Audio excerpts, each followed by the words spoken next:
Чухал шударгаар шуурхай урд нураатай оргил цаг мэдээллийн хөтөлбөр хийж байна. Яагаад одоо файл үрхэн миний функшныг цэвэрлэх ажлыг одоо хийж байгаа. Оргилны таймаас ухамсаргүй үйлдэлээс олж та яг энэ хавийн айдагууд бол хохирч байна гэдэг.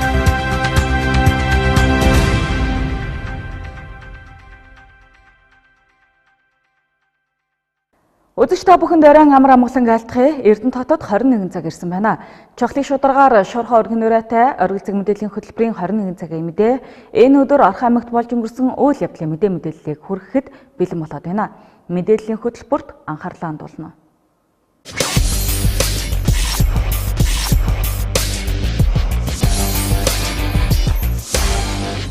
Өнөөдөр дэлхийн багш нарын 24 Монгол улсын багш нарын баярын 52 дахь өдөр тохиож байна.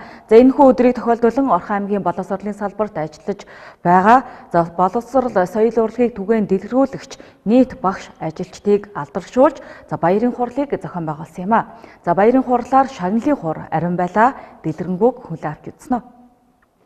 Багш нарын баярын хурлаар боловсролын салбарт олон жил үр бүтээлтэй ажилласан сургууль хүмүүжүүлэгчдийг төрөндөөд одон медаль, аймаг орон нутгийн дарга удирдлагын нэрэмжит шагналаар шагнасан. Үүнд боловсролын тэргүүний ажилтнаар 24, соёлын тэргүүний ажилтан цол тэмдгээр 1, боловсрол соёл шинжлэх ухаан спортын яамны жуух бичгээр 36, төрөндөөд одон медаль, алтан гадас одонгоор 1 хүн шагнагдсан юм а.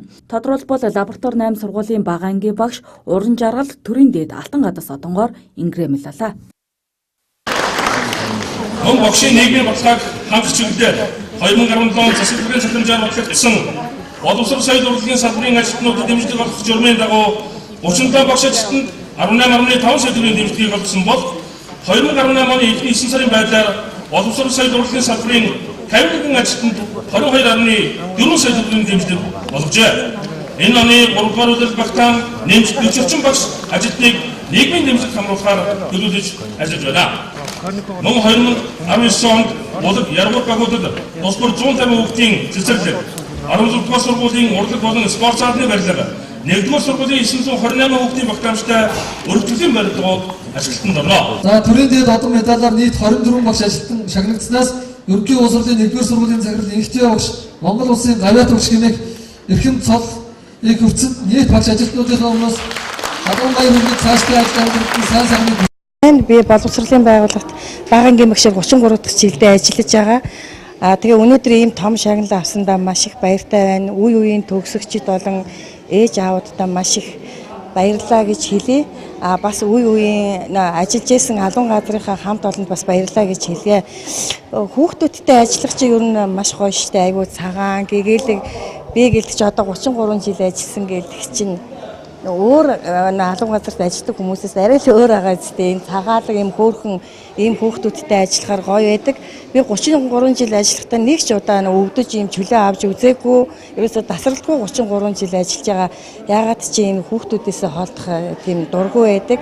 Мөн энэ үеэр жилийн хугацаанд боловсролын сургалт чанар үйл ажиллагаагаар ерөнхий боловсролын оны тэргүүний байгуулахаар 14-р сургууль, лаборатори 8 сургууль, за 1-р сургуулиуд шалгарсан бол сургуулийн өмнөх боловсролын тэргүүний хамт олноор 7-р цэцэрлэг, 22-р цэцэрлэг тус шилдгээр өргөмжлөгдлөө. За баярлалаа. Багшийн хөгжлийн төв гэдэг маань бол багш ажилчид ганцхан багш хөгжөөд зогсохгүй, багш ажилчид бүгд хөгжих ёстой, жигэд хөгжих ёстой. Багш хөтөлбөрийн хүрээнд бол одоо 4 дахь жилдээ багшийнхаа хөгжлийн төвийг багш хамт олон эцэг их гэсэн ийм гурван чиглэлээр хамтарч хөгжүүлсэн байна, хамтарч товчулсан байна. Одоо ингээд бас амжилтанд хүрж байгаа нь таатай байна.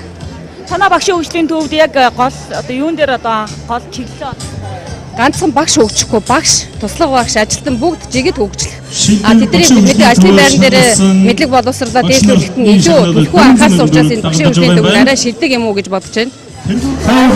Хөтөлбөрийн хүрээнд кабинет товчуулах одоо төслөөр амжилттай оролцоод санхүүжилтээ авчлаа шүү дээ. Баярын сэтгэлээ. За өнөөдрийн баярын мэндийг бүх багш нартай дэвшүүлье. За энэ багшдад хөтөлбөрийн хүрээнд бидний одоо нэлээд дэмжлэг үзүүлж байгаа нэг жишээ нь бол одоо энэ канитын төсөл байгаа. Манайх бол зэвчнэрийн аваад тэмдэглэж байгаа манай 4-р сургууль. Энэ сургуулийн одоо технологийн канитад одоо хүүхдүүдийн хэрэглэлд одоо маш их одоо хувь нэмэр оруулж байгаа одоо баярлж байна. Манай канит болохоор миний бичсэн төсөл маань болохоор ерөнхийдөө нөө аялын юу танах төхөөрөмж суур одоо машинууд түүнд хэрэглэгдэх дагалдах хэрэгслүүдийн талаар нөгөө төслөө бичсэн байна. Тэрний дагуу одоо шалгараад тэр 1-р байранд орж ин шагнагтаад байж байна. Мөн багш дэд хөтөлбөрийн хүрээнд ерөнхий боловсролын сургуулийн мэргэжлийн кабинетуудыг тохижуулах төслийг багш нар өөрсдөө бичснээр за эхний 5 байр нийт 20 гаруй сая төгрөгөөр дэмжлэг авах боллоо. За мөн хичээл тус бүрийн мэргэжлийн авраг 11 багшийг шалгаруулж за орон нутгаас мэргэжил дээшлүүлэх чиглэлд урамшуулахаар болсон юм. Орхон аймгийн засаг даргын тамгын газраас за хөгжлийн бодлого төлөвлөлтийн тухай хуулийн 16 дугаар зүйлийн 16-гийн 2-т заасны дагуу хуулийн хүрээнд за Орхон аймгийн эдийн засаг нийгмийн 2019 онд хөгжүүлэх үндсэн чиглэлийн төслийг боловсруулан аймгийн иргэдийн төлөөлөгчдийн хурлын байгууллагт өргөн барьлаа. За энэ жил нийт 9 бүлгийн 232 арга хэмжээг төлөвлөж за төслийн саналыг боловсруулсан байна. Бүрэн эрхийн хугацаанд талаас доош цаг хугацаан дээр яваа Орхон аймгийн засаг даргын тамгын газрын баг бүрэлдэхүүн үндсэн чиглэлд тусгагдсан ажлуудыг сайтар нэгтэлсний үр дүнд хоцрогдож байгаа биелэх боломжтой ч хөрөнгө мөнгөний шаардлагатай ажлуудыг 2019 оны үндсэн чиглэлд түлхүү суулгахыг зоржээ. Өмнөх жилүүдэд орон нутгийн хөгжлийн санд 70-80 тэрбум төгрөг тусгагддаг байсан бол 2016-аас 2020 оны хугацаанд 10 тэрбум төгрөгнөөс илүүгүй байна. За тиймээс тухайн санхүүдэд захирагдсан зохицуулалттай чанартай ажлыг хийж гүйцэтгэхийг зорж байна гэсэн юм а. Мөн эх жилийн тухайд аль болох босоо удирдлага бүхий хилдэс агентлагт чиглэсэн ажлаас татгалзах болно гэсэн юм а. Энэ удаагийн бас нэг үндсэн чиглэлийн одоо нэг зүйл заалт бол энэ босоо удирдлагатай байгууллагуудыг тоног төхөөрөмж, тогшил одоо байшин барилгыг засварлах тал дээр бол жоохон татгалцсан юм үндсэн чиглэлийг үл хийлээ. Ягаад гэвэл одоо эдгээр уулын байгууллагууд маань өөртөө одоо бас тодорхой яам агентлагтайгаа харьцаж төсөв хөрөнгө олж ирж ажилтныхаа нийгмийн асуудал, орон байрныхаа засвар үйлчлэгийг хариуцах ёстой гэсэн юм одоо үеийн чиглэлтэй байдаг. За өнгөрсөн 2 жилд бол одоо бид нар бас энэ босоо удирдлагатай хэдий ч гэсэн Орхон аймгийн орон нутгийн иргэдэд төрийн үйлчлэгээ үзүүлж байгаа Орхон аймгийн иргэд энэ байгууллагт ажиллаж байгаа учраас бид бол нийгмийн дэмжлэг болон эдийн засгийн дэмжлэг за мөн одоо тодорхой хэмжээний материалын дэмжлэгийг үзүүлж ирсэн. Өнөөдөр ямар ч байсан хуулийн хугацаанд төслөө өргөн барьлаа. Энэ төсөл бол хэрхэн яаж өөрчлөгдөх нь бол эцсийн хувьд аймгийн иргэдийн төлөөлөлтийн хурлын хуралдаанаар эцсийн шийдэгдэнэ. Өнөөдөр энд орсон бүх зүйл хэрэгжихгүй. Энд ороогүй цоо шин зөвлөлөгч төлөөлөгчд бүрийн эрхийн хугацаанд санаачлан гаргаж ирж хурлын хуралдаанд оруулах ёстой. Бид нар ямар ч зүйл ерөнхийдөө тойрон дүр зураг бол ингээм аймгийн иргэдэд хуралдаа бол хүлээлгэж өглөө. За мөн Орхон аймгийн иргэдийн төлөөлөгчдийн хурлын дарга Пүрэв аваг 2019 оны хувьд шахуу гол даа зөгч ажиллах жил гэдгийг онцоллоо. За өнөөдрийн өргөн барьсан төсвийн төсөл нь эцсийн байдлаар биш бөгөөд улсын төсвийн тухай хууль батлагдсанаас хойш зарим нэг ажлууд нэмэгдэх болно гэсэн юм а. Гол нь ажлуудын чанар тэгээ бас бол саяхан засаг даргын шуурхай зөвлөгөөн дээр засаг даргаас өөргөө хөтөд илээ. Эзэнгүү болсон үр ашиггүй зарцуулагдсан хөрөнгүүд тэр бол энэ төрийн албаны залгамж чанар л явж байгаа шүү дээ. Ялангуяа одоо яг жаргалан цамд гэхэд бол хагас тэрбум төгрөгийн байцааны зорилгоор ярьж байгаа. Ийм асуудлууд дээр бас та бүхэн анхаарч энэ үндсэн чиглэлийг оруулсан бол мэдээж бол үндсэн чиглэлийн хувьд одоо улсын хурлаар 19 оны төсөв батлагдаагүй байгаа тохиолдолд бол хөрөнгөний хүйсвэрийн хувьд бас бодолцох юм бидэнд байгаа. Засаг даргын үйл ажиллагааны хөтөлбөр хэрэгжих хугацаа нэгэнт дундаасаа хойшоо орсон учраас гол даах зөвхөчл бол энэ 19 он байх болно. Тэгээд таахны төслийг хүлээж авлаа тэгээд. За 19 оны үндсэн чиглэл өөрөө бас түрүүн тав бүгд одоо хурлын даргад өргөн барьж ихтэй хэллээ. Одоо сүүлийн он жилүүд болж байгаа учраас маш сайн шахаж ажиллах хэрэгтэй. Одоо бүгд биелэх ёстой гэдэг байдлаар бол хурлын дарга сая чиглэл өгч байна. Мэдээж энэ бол 2016 оны орон нутгийн сонгуульд оролцсон Орхон аймгийн Монгол Ардын намын хорооны мөрийн хөтөлбөр байгаа. Мэдээж Орхон аймгийн Монгол Ардын намын хорооноос нэр дэвсэн одоо 30 төлөөлөгчд аймгийн иргэд маань ихтгэл үзүүлж аймгийн иргэдийн хуралд олонх болсон. Ингээд одоо энэхүү хөтөлбөр маань бол мэдээж аймгийн үйл ажиллагааны хөтөлбөр болоод явж байгаа учраас бид нэг өсөндөө бол одоо дүнгээ тавиулах гэрийн даалгавраа хэрхэн хийсэн бэ гэдгээ одоо тайлгнах цаг хугацаа ойртож байгаа.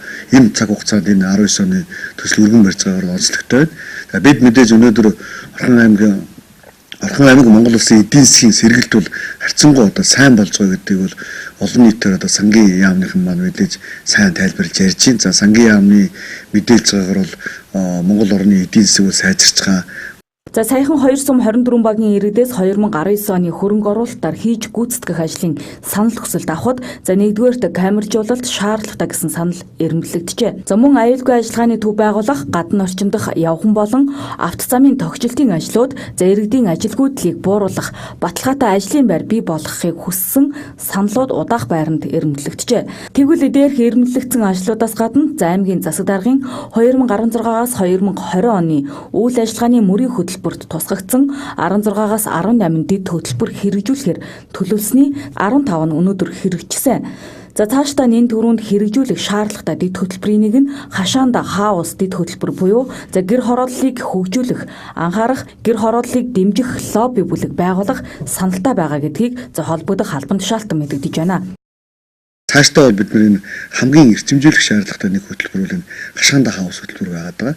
За гэр хорооллыг бид инженерийн шугамжуулалтанд холбох, за тэнд байгаа айл өрхүүдийг одоо хашаанда одоо тоглог орон сууцнд амьдарч байгаа юм шиг эдийн шийдлэх орон сууцыг барихын асуудлуудыг нэлээдгүй ярьж байгаа. Тийм учраас бид нар эх жилүүдэл гэр хорооллыг хөгжүүлэх, гэр хорооллыг одоо анхаарах, тэр үтэл аймгийн иргэдийн төлөөлөлтийн хурал дээр хурлын одоо төлөөлөгчдийн дунд гэр хорооллыг дэмжих лобби бүлэг бас байгуулах юм сонирхолтой байгаа.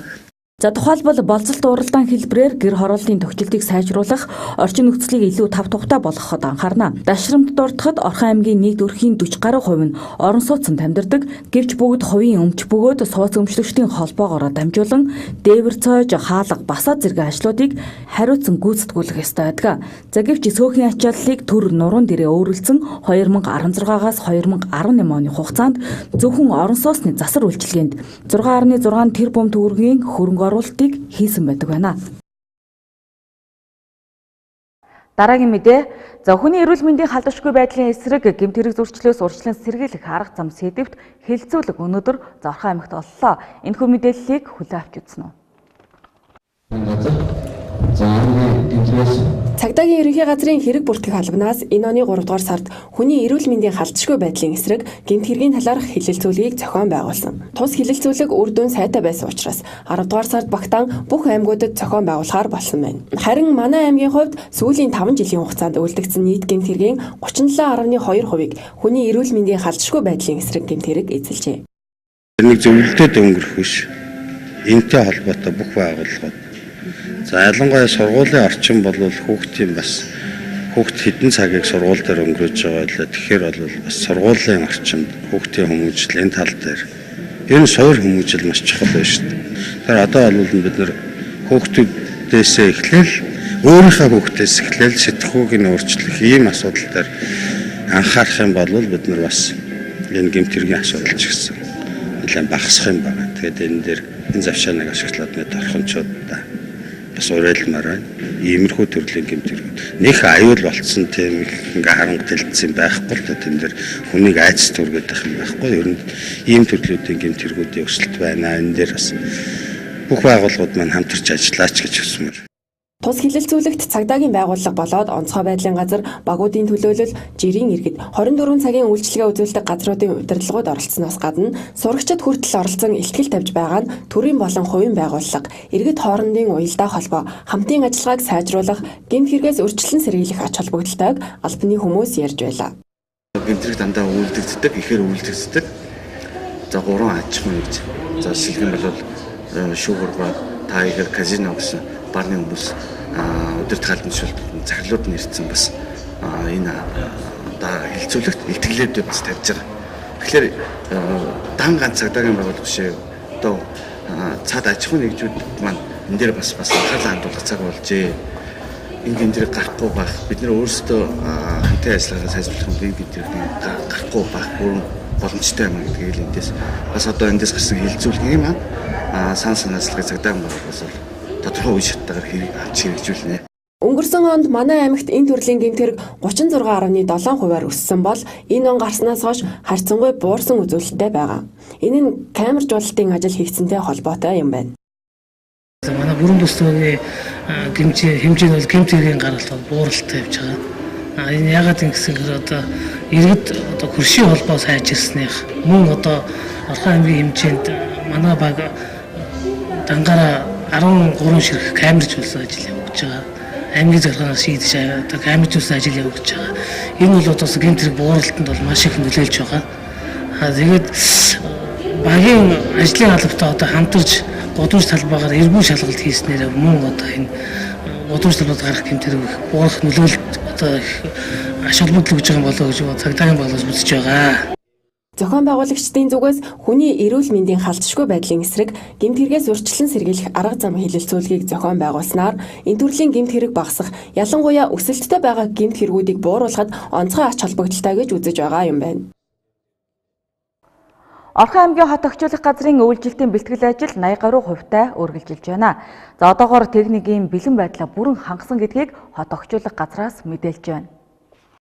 Хот орчуулах газар өвлийн бэлтгэл ажлынхаа хүрээнд техникийн бүрэн бүтэн бэлэн байдал, халтаргаа гулгаанаас сэргийлэх үүднээс бодис давс нөөцлөх, хог ачилт зэрэг ажлуудыг хийж гүйцэтгэдэг. Одоогийн байдлаар техникийн бэлэн байдал бүрэн хангагдсан 10 гаруй тонн давс, 10 тонн бодис нөөцлөд байгаа бол Баян цагаан, Динж, Говьл багийн хогийг атснаар 4-р ээлжийн хог ачилт дуусч энэ сарын 12-наас эхлэн Даваат, Шанд, Яргуут зэрэг багуудаас 5 дахь ээлжийн хог ачилт эхлэх юм байна.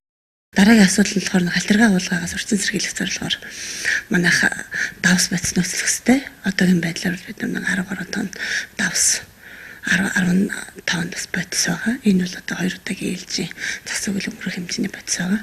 Тэгэхээр бидгээд одоо энэ үйлчлэлийн бэлэн байдлын хүрээнд одоо Сүхбаатар тогтчил компанид гэрээж одоо энэ л одоо багтаад 20 тонн давс хийхээр одоо бэлэн байдал хангагдсан ба тэр үйлчлэлийн бэлэн байдал өргөдөө бол хангагдчихж байна.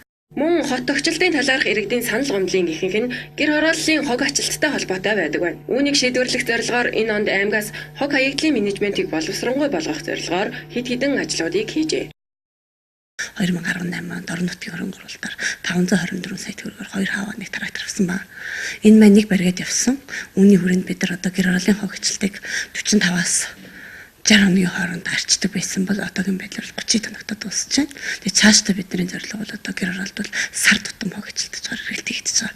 Энэ хоёр хаваа хэрэгцснээр ямар үр дүнтэй байгаа юм бэ гэхээр өнөөдөр бид нар эдийн засаг буюу бүтээмж хүний нөөцийн хувьд л одоо нэлээдгүй дэвшилттэй гарсан. Нэг хавааг өнөөдөр бид нар 20 литр түлшээгээд нэг хаваа хогийн цэг рүү явах хэмжээний хогийг ачиж яхад өнөөдөр бид нар 30 машинд бол одоо 3 ирээс хийгээд 60 литр бензин хийгээд хаягддаг хог хаягдлыг одоо 20 литр бензээр нэг явж байгаа нь одоо нэлээ эдийн засаг хүний нөөц бүтээмжийн хувьд маш өндөр үзүүлэлттэй байгаа. Түүнчлэн хот тогтчуулах газрын ажилчдын нийгмийн асуудлын хүрээнд хувцас болон багаж хэрэгслийн асуудал байдаг. Манай аймгийн хувьд одоогоор ажилчдын хэрэгцээт бүх багаж бүрэн хангагдсан ба хувцсыг 2 жилд нэг удаа тавьдаг. Өнгөрсөн жил шинэ хувцас тавьж өгсөн. Энэ онд өвлийн готлыг шинээр тавих юм байна. Монголын либерал эмэгтэйчүүдийн оюуны сан төрийн бус байгууллагаас хэрэгжүүлж буй авилгагүй нийгмийн төлөөх иргэдийн оролцоо 3 төслийн хилцүүлэг өнөөдөр болсон байна. Хилцүүлгээс бэлтгэсэн мэдээллийг хүлээн авч үзнэ. Интернет болон веб сайтаас авч болох. Авилгагүй нийгмийн төлөөх иргэдийн оролцоо төслийг Монголын либерал эмэгтэйчүүдийн оюуны сан төрийн бус байгууллагаас Азийн сангийн дэмжлэгтэйгээр 2016 оноос хойш 13 аймагт хэрэгжүүлж байгаа. Энэ төслийн ач холбогдол нь иргэдийг төрийн байгууллагын мэдээллээр хангаж байгаа явдал. Тэгвэл өнөөдөр тус төслийн хүрээнд 2018 онд Орхон аймагт улсын болон орон нутгийн төсвөр хийгдсэн хөрөнгө оруулалт худалдан авах ажиллагаа 2019 оны төлөвлөлтийн талаар мэдээлэл өгч харилцан санал солилцсон хэлэлцүүлгийг зохион байгууллаа. Төслийн гол зорилго нь болохоор иргэдийг мэдээлэлээр хангах, авилгагүй нийгэм бий болоход иргэд өөрснөө бас оролцоотой байх гэсэн ийм утга агуулгын дор энэ төсөл хэрэгжиж байгаа. Тэгээд энэний дагуу болохоор өнөөдөр бид нар энэ төслийн анхны хэлэлцүүлгийг хийж байна. Энэ хэлэлцүүлэгт болохоор иргэдийн төлөөлөгчид, иргэн нийгэм байгууллагын удирдлагууд, хэвлэл мэдээллийн байгууллагын ажилтнууд, мөнгө төрийн байгууллагын ажилтнууд оролцсон ийм хэлэлцүүлэг болж байна. Тэгээд төрийн байгууллагын өнөөдөр Орхон аймгийн засгийн тамгын газрын мэргэжилтнүүд худалдаа авах үйл ажиллагаа 2018 оны худалдаа авах үйл ажиллагааны явц үр дүн мөн хөрөнгө оруулалтын одоо ажлын үр дүн явцын талаар бол мэдээлэл өгч байна. 2019 оны төлөвлөлтийн талаар тань мэдээлэл бол иргэдэд өгч байна. Ингэснээр болохоор энэ төслийн хүрээнд энэ олон нийт ард иргэд болохоор бас орон нутгийн төрийн байгууллагын үйл ажиллагааны мэдээллээр хангагдж байгаа гол ач холбогдол юм аа. Мөн хэлэлцүүлэгт оролцогчдын зүгээс төрийн байгууллагуудын хөрөнгө оруулалт, худалдан авалт, төсвийн төлөвлөлтийн талаар иргэдэд танилцуулж тэдний санал сэтгэлдлийг сонсож байгаад баяртай байгаагаа илэрхийлээд цаашдаа хийж хэрэгжүүлэх шаардлагатай зарим ажлын талаар саналаа хуваалцаж байлаа. 92% нь орон нутгийн аж ахуйн гэж байгууллагын Эргэлтүүд нэрж уусаас тодорхой үйл ажиллагаанууд явагдал өнгөрч штеп. Хийж ажлуудаа ярьж байна. Ерөнхийдөө зарласан төсвүүдээ ярьж байна. Тэр нь захимжээр үйл ажиллагааны явуулж байгаа юм байна.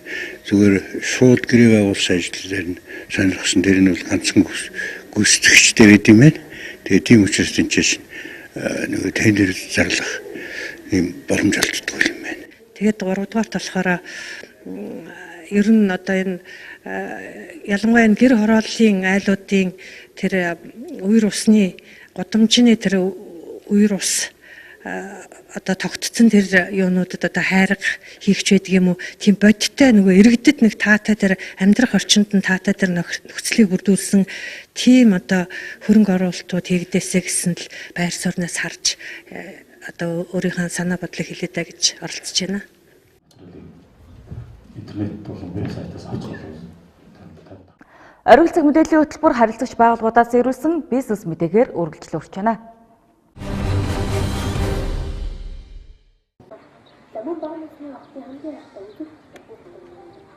Баянцаалаа компани 2009 онд байгуулагдсан цагаас хойш өнөө хүртэл бичил санхүүгийн үйлчилгээг нийгмийн бүхий салбарт хамаарах хүмүүст хүргэсээр ирлээ. Бид Монгол улсын үндсэн хууль, иргэний хууль, эрүүгийн хуулийн болон бусад хууль тогтоомжид нийцүүлэн хэрэглэгчдийн эрх ашигыг хамгаалсан гэрээ контрактыг ханган ажиллаж байгаа юм.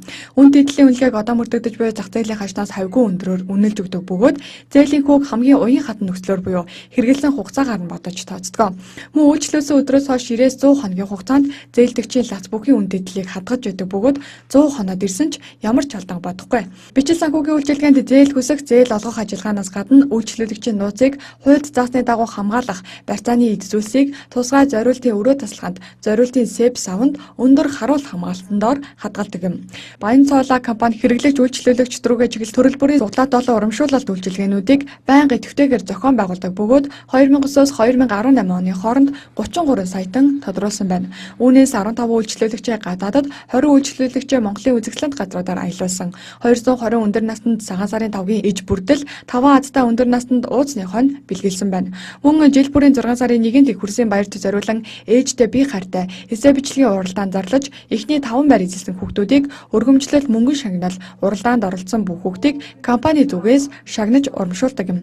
Мөн нийгмийн хариуцлагын хүрээнд үйл ажиллагаа явуулж буй ураг хажимаагийн бүтэн өнчин хөгжлийн бэрхшээлтэй аутизмтай хүүхдүүдтэй хүүхдийн баярын болон шинэ жилээр бэлэг гартуулдаг уламжлалтай. Баянцаалаа сайт нь Ламбард нь үйлчилгээний төвийн 1 давхарт болон Баян худалдааны төвийн 1 давхарт байрлаж байна. Чухлын шударгаар шуурхай өргөн нурайтай оргил цаг мэдээллийн хөтөлбөрийн 21 цагийн мэдээ энэ өдөр Орхон аймагт болж өнгөрсөн үйл явдлын мэдээллийг хүргэлээ. Мэдээллийн төгсгөлд ус загвар орчны шинжилгээний төвөөс ирүүлсэн хоногийн цаг агаар мэдээнд анхаарлаа хандуулно. Баяртай.